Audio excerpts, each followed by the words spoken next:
Olá, hoje é segunda-feira, 8 de março, Dia Internacional da Mulher. O Panorama está começando. Veja agora o que preparamos para a primeira edição desta semana. No Giro de Notícias, ministro da Economia fala sobre a aprovação da PEC emergencial pelo Senado.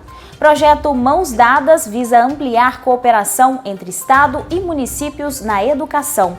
Explosão em subestação da CEMIG, em Caratinga, compromete fornecimento de energia. Veja também, Congresso aprova projeto para a compra de vacinas contra o novo coronavírus pelos estados e municípios. Estudo mostra que Minas pode dobrar número de mortes por Covid-19 devido ao ritmo da vacinação. 8 de março, dia de celebrar conquistas e valorizar o papel das mulheres. Fique ligado, o Panorama está no ar. O ministro da Economia, Paulo Guedes, comentou a aprovação da PEC emergencial pelo Senado.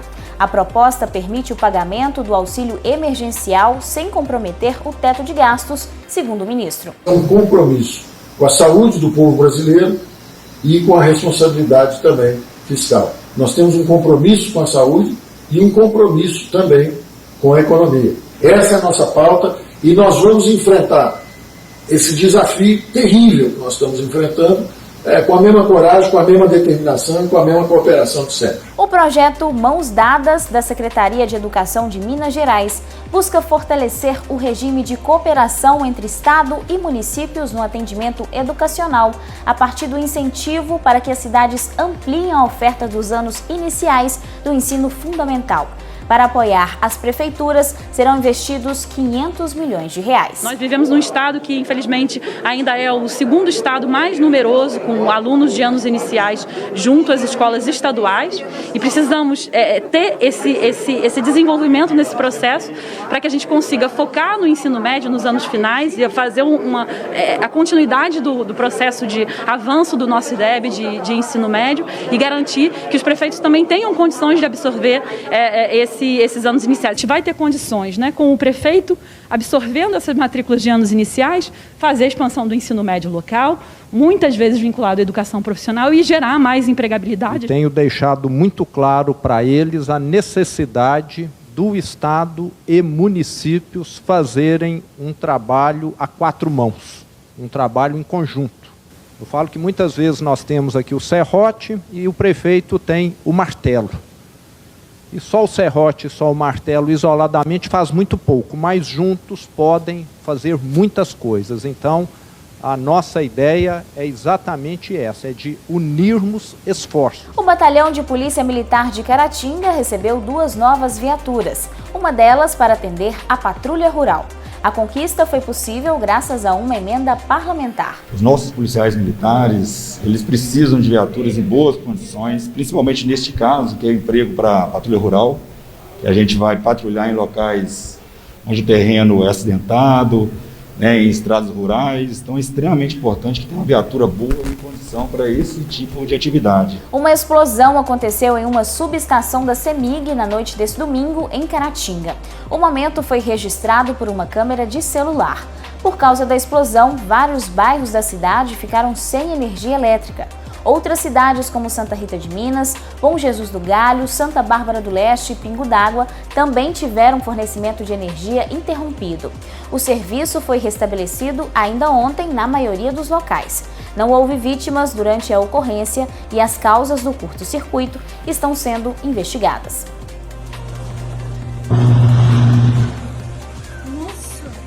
No atual ritmo de vacinação, Minas Gerais corre o sério risco de dobrar as mortes por Covid-19 no prazo de até 1 ano. A projeção é de uma pesquisa das Universidades Federais de Juiz de Fora e São João del Rei. Você vai ver mais detalhes sobre esse assunto na reportagem a seguir. Confira. Se for mantido o atual ritmo de vacinação contra a Covid-19 em Minas Gerais, a doença respiratória pode acarretar ao Estado, até fevereiro de 2022, mais que o dobro da soma atual de óbitos, segundo dados da Secretaria de Estado de Saúde de Minas Gerais. A projeção é de pesquisadores das Universidades Federais de Juiz de Fora e de São João del Rei. O estudo mostra que a velocidade da campanha de imunização é uma variável determinante no combate à doença, com um peso muito superior ao de outros fatores, como a taxa de eficácia da vacina, por exemplo. Não tem como você comparar uma prevenção e tratamento, né? Não tem como, os valores são completamente distintos. E isso não é só, falou do Brasil, mas o mundo inteiro está trabalhando para melhorar e ampliar a vacinação. Os estudiosos projetaram um possível cenário de evolução da pandemia no estado em 365 dias. Os cálculos foram realizados por meio de um modelo que teve como parâmetro a velocidade com que as pessoas são protegidas, a eficiência da vacina e o tempo entre a vacinação e a proteção. O público total estimado pelo Plano Nacional de Vacinação no estado é de 10,8 milhões de mineiros, 51% da população. No compasso atual da campanha, haveria 40.068 óbitos.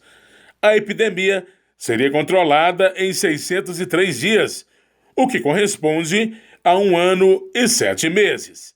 A SESI-MG informou que a rede pública tem capacidade para atender até 180 mil usuários diariamente. Segundo a pasta, o estado dispõe de 5.930 unidades de atenção primária à saúde, com média de 6 mil profissionais para aplicação da vacina. O que faltam são estoques suficientes para que a campanha possa avançar. A ordem é vacinar, vacinar, vacinar. Não tem que ter medo de nenhuma dessas vacinas, tá certo? Nós temos dados já de eficácia, só que a muito curto prazo, é bem verdade, mas nós estamos numa pandemia, gente. A gente não pode ficar esperando, como foi feito até então em outras doenças, ficar esperando muito tempo para daí então ter certeza do quanto que realmente essas vacinas vão nos proteger. A Câmara dos Deputados aprovou um projeto de lei que autoriza a compra de vacinas contra o coronavírus por estados e municípios e instituições privadas. A medida serve como reforço para atuar caso o Ministério da Saúde não tenha condições de cumprir o plano de imunização. A matéria foi proposta e aprovada pelos senadores em fevereiro. Com a votação dos deputados, ela agora segue para a sanção presidencial. De acordo com o projeto, poderão ser adquiridos imunizantes que tenham registro ou autorização temporária no Brasil. A proposta permite ainda que os compradores assumam a responsabilidade pela imunização, o que pode facilitar a entrada de novas marcas de vacina no Brasil. A população brasileira não quer saber de onde vai vir a vacina. Se vai vir do município, se vai vir do Estado, se vai vir do governo federal, se vai vir do setor privado. A população quer ser vacinada. No caso das compras feitas pelo setor privado, as vacinas devem ser totalmente doadas para o Sistema Único de Saúde. Essa obrigação permanece enquanto durar a imunização dos grupos prioritários, o que engloba cerca de 77 milhões de brasileiros. Passada essa fase, as empresas particulares podem ficar com metade das vacinas compradas, que deverão ser aplicadas de graça e não podem ser comercializadas. Os outros 50% continuam sendo doados para o SUS. A compra pelo setor privado havia sido ponto de discordância entre os parlamentares, mas acabou passando na votação final. A principal crítica é sobre a possibilidade de que pessoas fora do grupo prioritário consigam furar a fila. É a idade que deve determinar ou fatores de risco de saúde. Jamais pode ser o poder econômico de alguém comprando uma vacina antes de outro que precise mais desta vacina. O plenário da Câmara aprovou ainda a liberação de 2,5 bilhões de reais para que o Brasil participe de um consórcio conduzido pela Organização Mundial de Saúde. Composto por mais de 150 países, ele foi criado para distribuir vacinas em âmbito internacional. O ingresso possibilita que o Ministério da Saúde tenha acesso a pelo menos 9 vacinas contra a Covid-19. Essa proposta agora segue para votação no Senado. Possibilidade de furar fila, haja visto que será feitas doações para que, em 100%, para que os grupos de risco sejam vacinados prioritariamente e, num segundo momento, 50% de toda a vacina que foi adquirida seguindo os critérios do Plano Nacional de Imunização. Hora de conferir as oportunidades de emprego no mercado de trabalho. Confira. Ajudante de motorista deve ter disposição para serviços pesados. Auxiliar de linha de produção, padaria, com experiência, mas que pode ser fora da carteira de trabalho e ensino médio completo. Balconista, padaria, com experiência, mas que pode ser fora da carteira de trabalho e ensino médio completo. Motofretista, com experiência, mas que pode ser fora da carteira de trabalho e CNH. Motorista de caminhão, materiais de construção, com experiência, mas que pode ser fora da carteira de trabalho e CNH. Operador de caixa, com experiência, mas que pode ser fora da carteira de trabalho e ensino médio completo. Vendedor no comércio de mercadorias, com CNH e veículo próprio, motocicleta. Vendedor no comércio de mercadorias, com experiência em vendas, mas que pode ser fora da carteira de trabalho e CNH.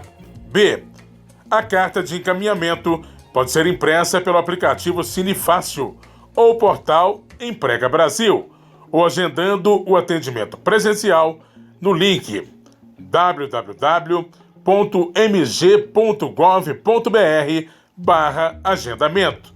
Uma dica: não esquecer de incluir nos objetivos profissionais a vaga desejada para que apareça no seu cadastro. Vamos ver agora como fica a previsão do tempo para o início desta semana em Caratinga e região. Em Caratinga, terça-feira deve ser de sol com aumento de nuvens à tarde. Chove rápido durante o dia e a noite. A temperatura varia entre 20 e 29 graus. Em Bom Jesus do Galho, a previsão é de chuva rápida durante o dia e também à noite. Os termômetros marcam mínima de 20 e máxima de 30 graus. E em Dom Cavate, sol com algumas nuvens. Chove rápido à tarde e à noite. A mínima é 22 e a máxima pode chegar a 32 graus. As mulheres estão conquistando cada vez mais espaço em todos os segmentos. 8 de março é um dia para celebrar conquistas e para refletir sobre a representação das mulheres na sociedade e no desenvolvimento da nação. O Dia Internacional da Mulher é uma data propícia para comemoração, reflexão, chamada de atenção sobre discriminação e um ato de esperança. Comemoramos o ser da mulher, sua natureza e história, suas relações, a maternidade, como também a consagração e tantos testemunhos de dedicação, zelo e entrega.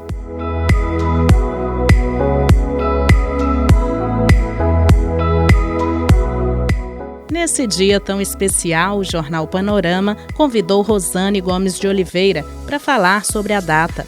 Rosane é graduada em Matemática, Ciências Biológicas, com especialização em Ciências Ambientais, tem mestrado em Ciências Naturais e Saúde e é doutora em Biotecnologia.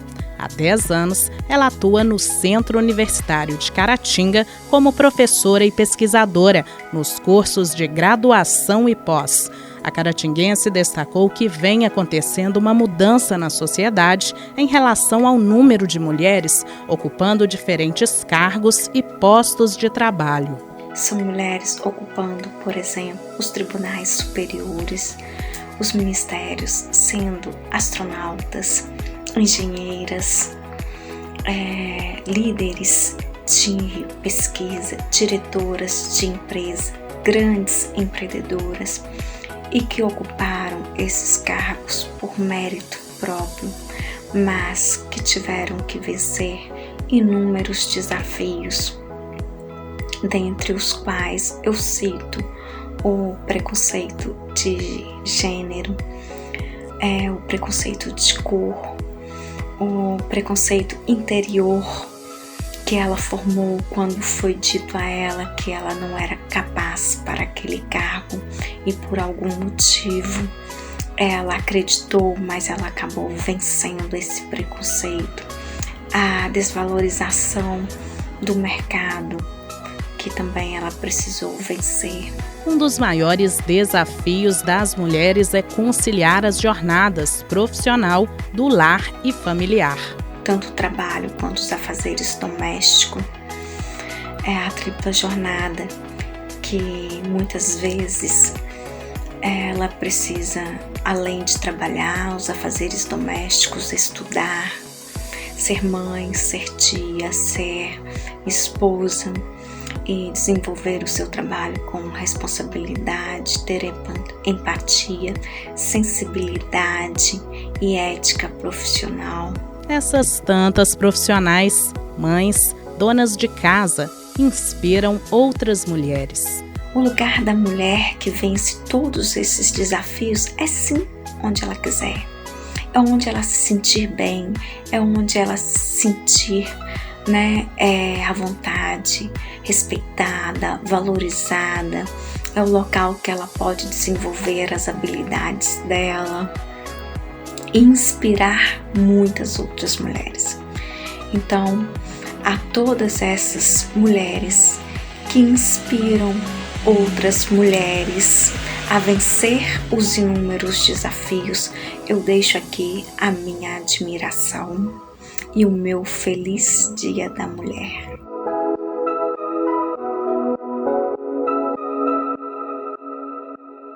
Nós da UNEC TV gostaríamos de registrar aqui os nossos parabéns a todas as mulheres, não só por hoje, mas por todos os dias. E principalmente que haja respeito entre os gêneros. E assim vamos encerrando a primeira edição desta semana. Nas nossas redes sociais, você segue conectado com as principais notícias do momento. Obrigada pela audiência. Vamos ficando por aqui, mas amanhã estaremos de volta. Até lá!